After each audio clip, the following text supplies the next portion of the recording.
последний день визита Дональда Трампа в Китай Си Цзиньпин пригласил его, по сути, к себе домой, в резиденцию Джуннаньхай, где показывал столетние деревья.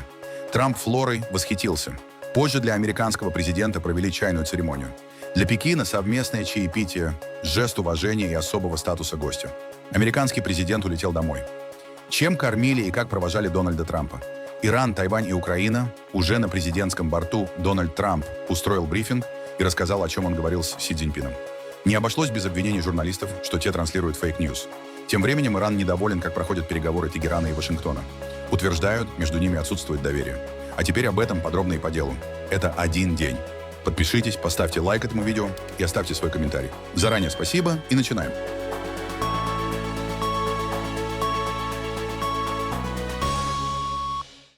В последний день визита Дональда Трампа в Китай Си Цзиньпин пригласил его, по сути, к себе домой, в резиденцию Джуннаньхай, китайский аналог Белого дома.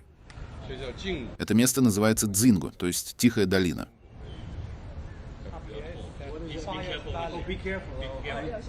Это надпись, сделанная когда-то самим императором.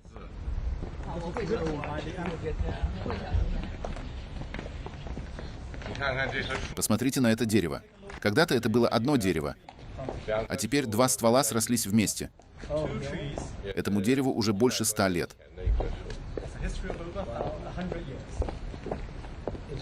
Уже 100 лет. Даже больше, намного больше 100 лет. Очень необычно. Да, действительно необычно. Скажу вам, всем этим деревьям здесь по 200-300 лет. А там еще есть дерево, которому больше 400 лет.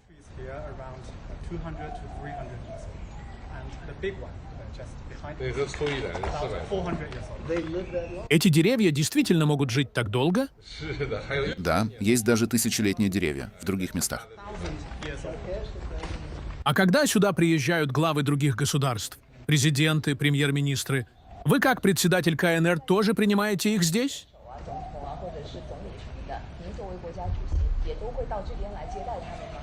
Очень редко, да. Раньше здесь вообще не проводили дипломатических мероприятий. А после того, как начали проводить, это случается крайне редко. Посмотрите, этому дереву 280 лет. Времен императора Цинь-Луна династии Цин. 280 лет. Потрогайте. Очень хорошее дерево. 150 лет. Очень хорошо. 150 лет. Для дерева это, наверное, очень большой возраст.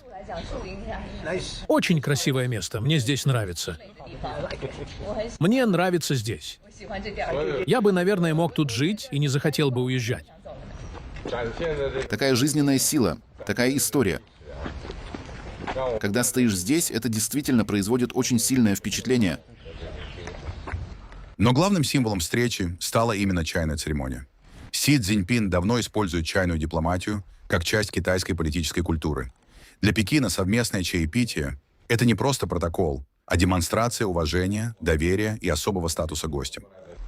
Сегодня я принимаю президента и его делегацию в комплексе Джуннаньхай за чаепитием. Это место, где работают и живут руководители партии и центрального правительства Китая, включая меня самого. После основания Китайской Народной Республики в 1949 году руководство страны переехало именно сюда, включая Мао Цзэдуна, Чжоу Эньлая, Дэн Сяопина, Цзян Цзэминя, Ху Цзиньтао и других лидеров Китая. Это место раньше было частью императорского сада. Здесь очень чувствуется история. Когда мы шли сюда с господином президентом, мы несколько раз останавливались. Все эти деревья вековые, одному из них 490 лет. А в других частях бывшего императорского комплекса есть деревья возрастом более 1000 лет. Господин президент проявил к этому большой интерес, в том числе к нашим розам. Я сказал, что обязательно подготовлю и передам господину президенту семена этих цветов в подарок. Мне это очень нравится. Замечательно. Я хочу вас поблагодарить. Это был невероятный визит. Думаю, он принес много хорошего. И мы заключили замечательные торговые соглашения, выгодные для обеих стран. Это человек, к которому я испытываю огромное уважение. И он стал мне настоящим другом. Мы знакомы уже 11 лет, почти 12. Это долгий срок. И мы решили множество проблем, которые другие люди не смогли бы решить. Наши отношения очень крепкие. Думаю, мы действительно сделали много замечательных вещей. Мы обсуждали Иран. У нас очень схожие взгляды по Ирану. Мы хотим, чтобы это закончилось. Мы не хотим, чтобы у них было ядерное оружие. Мы хотим, чтобы проливы были открыты. Сейчас мы их закрываем. Они закрыли их, а потом мы добавили свою блокаду. Но мы хотим, чтобы проливы были открыты. И хотим, чтобы все это закончилось. Потому что ситуация там безумная. Немного безумная. Так продолжаться не может. У Ирана не должно быть ядерного оружия. Но мы обсудили и много других вопросов, и думаю, по очень многим из них мы едины во мнении. Сейчас нас ждут дополнительные переговоры с делегациями. Но я хочу поблагодарить председателя Си и всех его представителей. Мы подружились со всеми ними. Замечательные люди. Для меня честь быть здесь. И мы снова встретимся, думаю, примерно 24 сентября, когда председатель Си посетит Соединенные Штаты. Мы ответим взаимностью. Как и взаимная торговля, визит тоже будет взаимным. Мы сделаем все на высшем уровне, и, надеюсь, вы уедете настолько же впечатленными, насколько впечатлен Китаем я сам. И в завершение хочу еще раз сказать спасибо. Это были действительно замечательные несколько дней. Большое спасибо. Этот визит стал историческим и знаковым. До сегодняшнего дня мы уже вышли на новый формат отношений между двумя странами – конструктивные отношения стратегической стабильности. Это действительно можно назвать событием эпохального значения. Кроме того, мы достигли множества договоренностей о сотрудничестве и подписали ряд документов, а также достигли большого взаимопонимания по международным вопросам. За несколько дней визита Пекин организовал для Трампа государственный банкет, совместное чаепитие и экскурсии по историческим объектам, фактически превратив поездку в демонстрацию особого уровня отношений между лидерами двух крупнейших мировых держав. Подобный стиль дипломатии активно использует и сам Трамп. Ранее он устраивал закрытые приемы мировым лидерам в Мар-а-Лаго. Однако за подчеркнуто дружелюбной атмосферой сохраняются серьезные противоречия. США и Китай продолжают конфликтовать из-за торговых ограничений, технологий, Тайваня, военного присутствия в Азии и кризиса вокруг Ирана. Главным итогом двухдневных переговоров Дональда Трампа с Си Цзиньпином в Пекине серия предварительных торговых договоренностей между США и Китаем на фоне попыток сохранить хрупкое перемирие в экономическом противостоянии двух стран. Трамп заявил, что Китай согласился купить 200 самолетов Boeing. По данным Reuters, ранее обсуждался пакет почти на 500 лайнеров Boeing 737 MAX, однако итоговый объем оказался значительно меньше ожиданий рынка. После заявления президента США акции Boeing упали более чем на 4%. Вашингтон также сообщил о подготовке соглашения на закупку Китаем американской сельхозпродукции на двузначные миллиарды долларов. Речь идет о поставках сои, кукурузы и мяса, которые остаются ключевым элементом американо-китайских торговых переговоров. Отдельно обсуждали продление торгового перемирия, заключенного в прошлом году после тарифной войны между странами.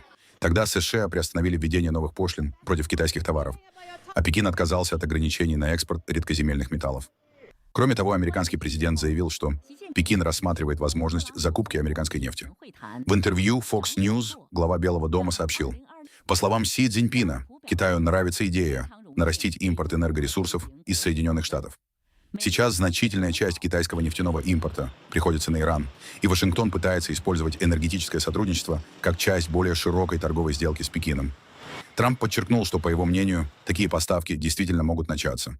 При этом ключевые противоречия между странами сохраняются. США продолжают ограничения на экспорт технологий в Китай, а Пекин усиливает давление вокруг Тайваня.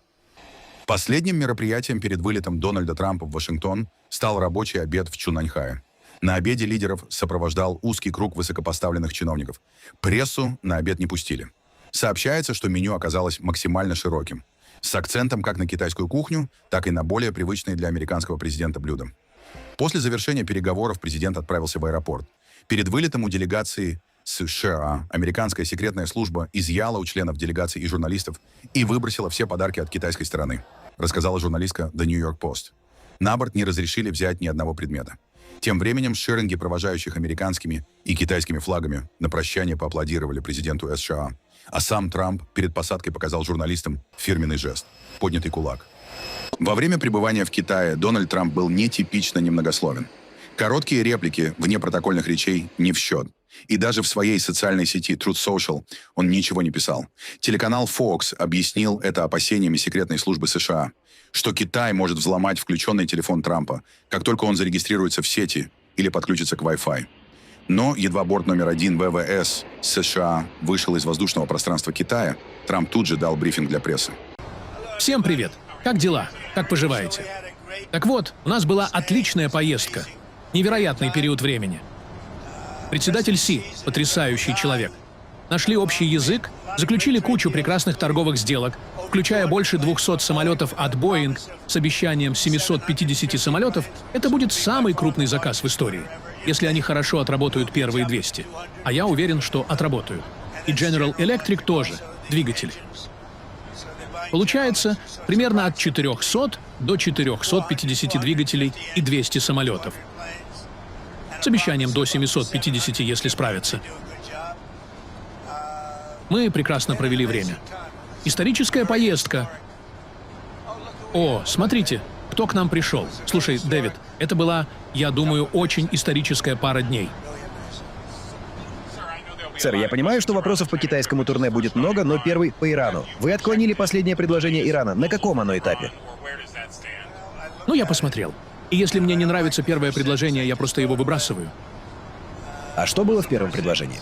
Неприемлемое предложение. Они полностью согласились. Никакого ядерного, и если у них есть хоть какое-то ядерное в любой форме, я уже дальше не читаю. 20 лет вам мало? А должно быть? Нет, 20 лет достаточно. Но уровень гарантий с их стороны. Иными словами, это должны быть реальные 20 лет. Никаких хитростей.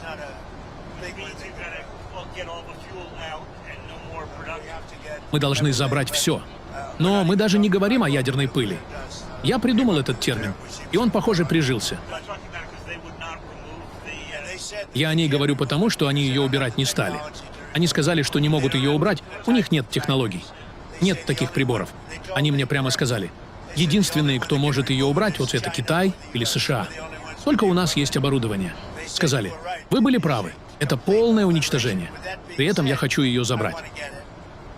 Они согласились, потом передумали, но в итоге все равно согласятся. По Тайваню. Что вам сказал председатель Си о Тайване? Что сказал вам председатель Си по Тайваню? И будете ли вы все-таки одобрять поставки оружия? Так вот, мы с председателем Си много говорили про Тайвань. Он считает, что им нельзя делать то, что они делают.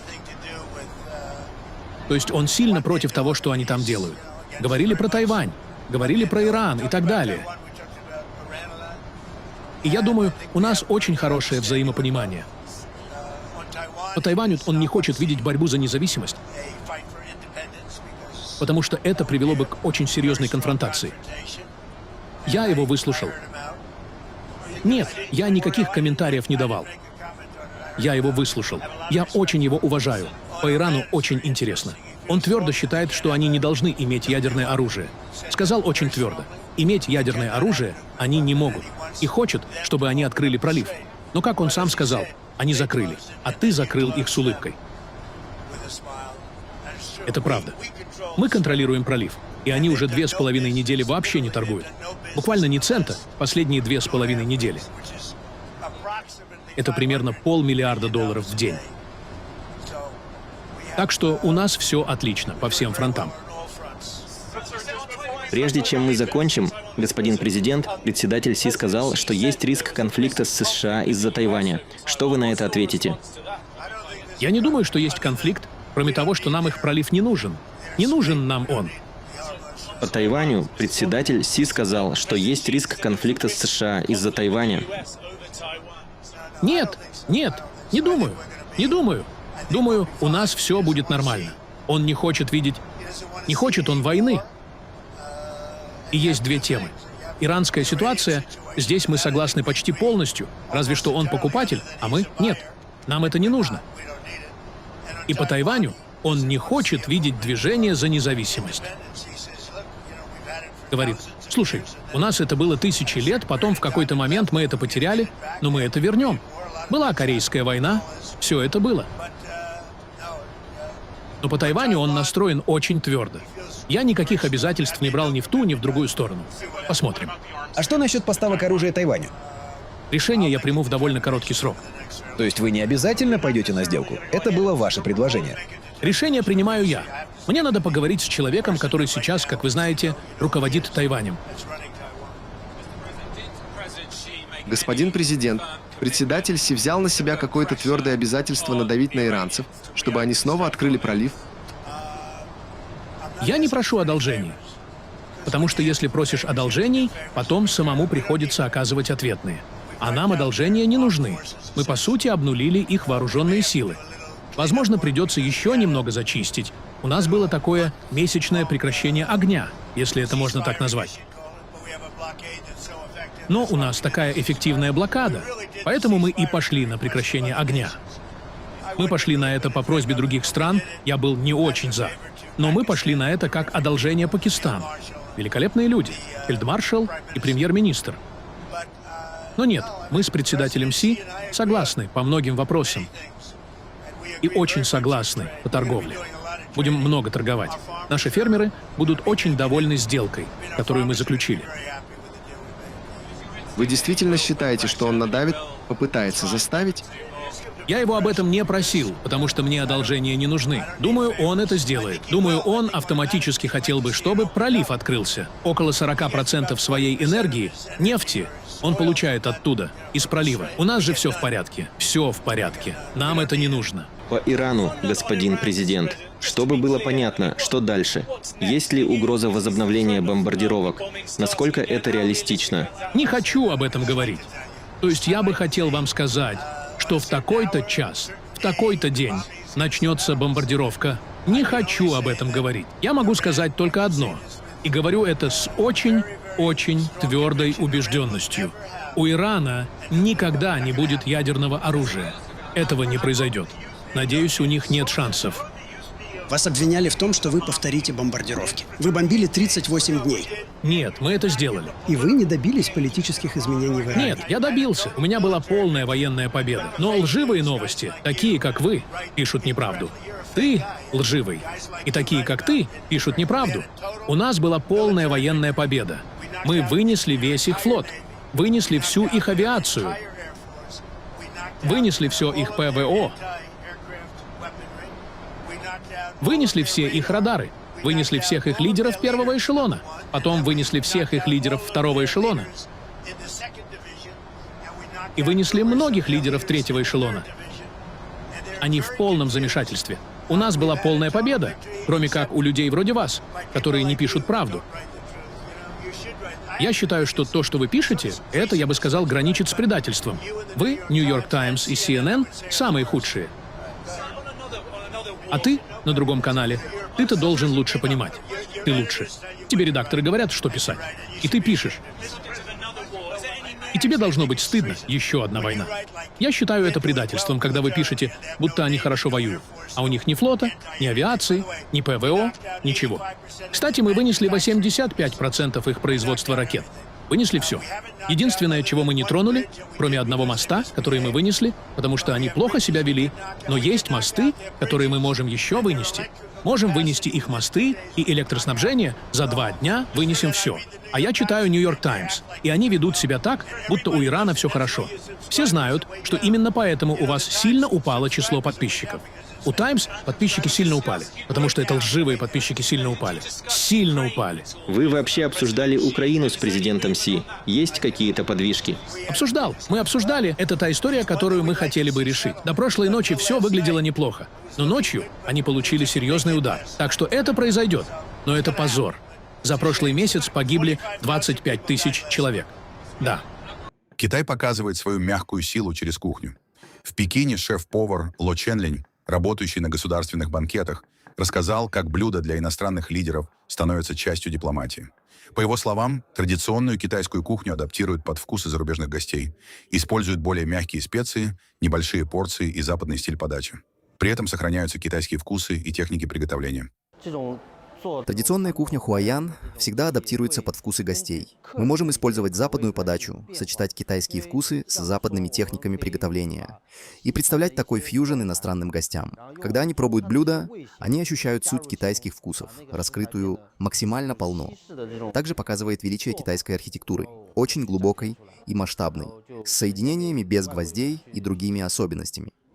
Также и наши блюда — это сочетание разных цветов, которое делает их более роскошными и красивыми. Ло специализируется на кухне хуаян, одном из главных кулинарных направлений Китая, которая с 1949 года используется на государственных приемах. Она известна сложной техникой нарезки и деликатным вкусом блюд. На видео шеф демонстрирует приготовление супа из тончайших полосок тофу, фрикаделек, львиная голова и утки в форме тыквы. По словам повара, мастерство кухни Хуаян заключается в максимальной точности. Например, в рыбе полностью удаляют все кости перед подачей гостям. Государственные банкеты позволяют показать богатые ресурсы Китая и лучшие ингредиенты, которые есть в нашей стране. При этом блюда должны подходить вкусам иностранных гостей. Поэтому мы не делаем большие порции и не готовим слишком острое. Эти блюда мягкие и деликатные, такие, которые подойдут каждому. Кухня Хуаян — это демонстрация мастерства. Из рыбы удаляются все кости, плавники и хребет, чтобы иностранные гости могли есть ее, не встретив ни одной косточки. Во рту не должно быть вообще никаких костей. В этом и заключается мастерство кухни Хуаян. Несмотря на теплую атмосферу и демонстративно-дружеский тон, визит Дональда Трампа в Китай не принес заметных политических прорывов. К такому выводу приходят аналитики после переговоров в Пекине. По оценкам экспертов, встреча Трампа и Си Цзиньпина носила скорее символический характер и была сосредоточена на демонстрации личного взаимопонимания между лидерами, чем на конкретных изменениях в политике Вашингтона и Пекина. Но в целом это выглядит скорее символически, как демонстрация теплых личных отношений между двумя лидерами. Судя по опубликованным итоговым заявлениям, президент США, возможно, не пошел на уступки, которых многие опасались, например, в вопросах риторики по Тайваню или доступа Китая к чувствительным американским технологиям. Опять же, мы опираемся только на официальные отчеты, камер и записей самих переговоров не было. Но в целом пока не похоже, что эта встреча приведет к серьезным изменениям в отношениях США и Китая, как двусторонних, так и в регионе в целом. Да, союзникам США в Азии стоит внимательно следить за тем, как американский президент выстраивает диалог с Китаем. Понимать, что именно обещается, а что нет, что говорится и что остается за закрытыми дверями. Но в целом они могут быть уверены, что стратегическое соперничество между США и Китаем переживет и эту администрацию. Поэтому на этой встрече могут быть определенные уступки с обеих сторон. Но я искренне сомневаюсь, что это окажет долгосрочное влияние на годы вперед. Поездка Трампа в Китай стала первой для американского президента с 2017 года. Ожидалось, что визит поможет добиться конкретных договоренностей по торговле и международным вопросам, однако о серьезных соглашениях по итогам переговоров объявлено не было.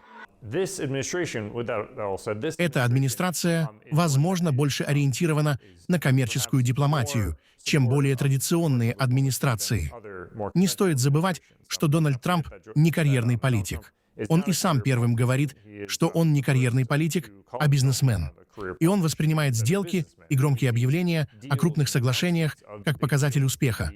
Поэтому я вполне допускаю, что могут быть объявлены какие-то сделки, которые он представит как выгодные для Америки. Но в американском сообществе, занимающемся вопросами национальной безопасности, существует серьезная обеспокоенность тем, какой ценой могут быть достигнуты эти договоренности, будь то изменение подхода США к Тайваню, изменение политики поставок оружия Тайваню или возможная передача Китаю чувствительных технологий тем или иным способом. Переговоры между США и Ираном страдают из-за полного отсутствия доверия. Об этом заявил глава иранского МИД Аббас Аракчи на полях встречи министров иностранных дел БРИКС в Нью-Дели. По его словам, Тегеран не верит Вашингтону и требует четко прописанных условий возможной сделки. Самый важный вопрос сейчас — это вопрос доверия. Мы вообще не можем доверять американцам, поэтому все должно быть предельно точным. Все должно быть очень четко определено, прежде чем мы сможем заключить соглашение. Очевидно, что того, чего они не смогли добиться военным путем,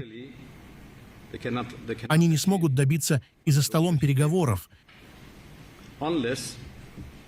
если не будет найдено решение, выгодное для обеих сторон.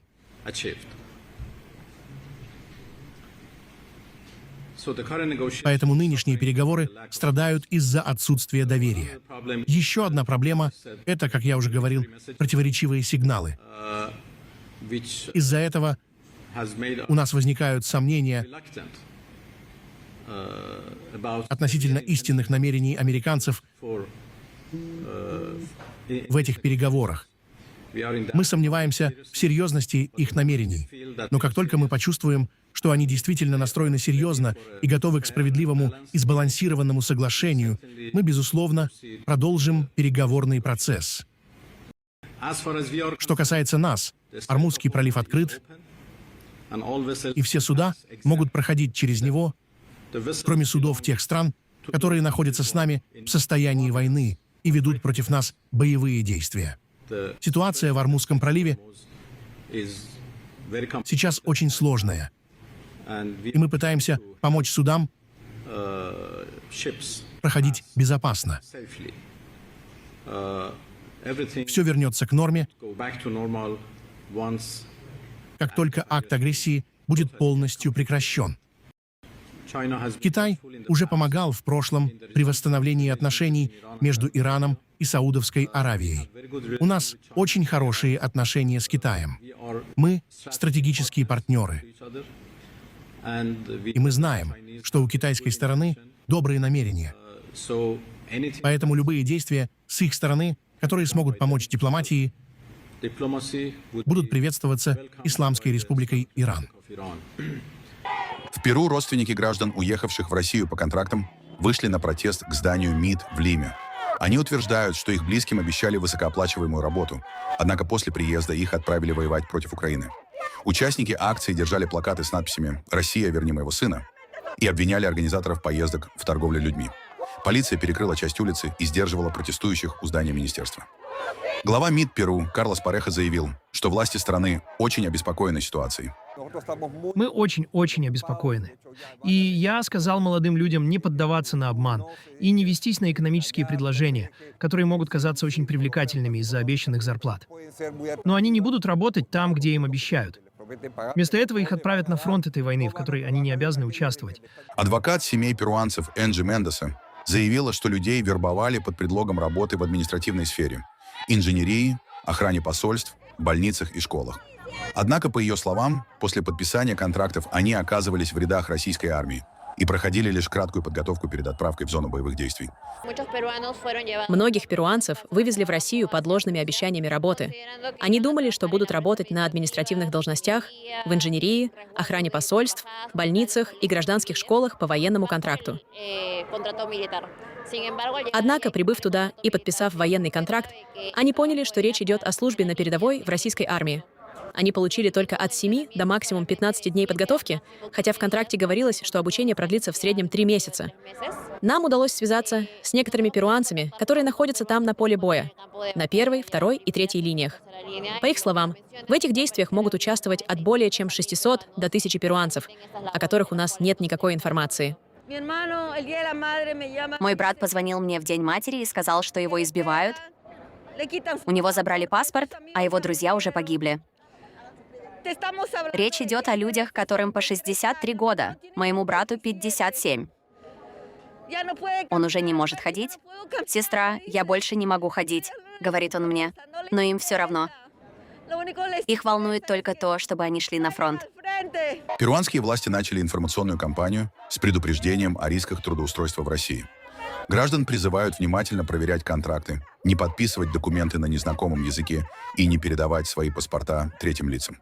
Прокуратура Перу уже начала расследование возможной торговли людьми.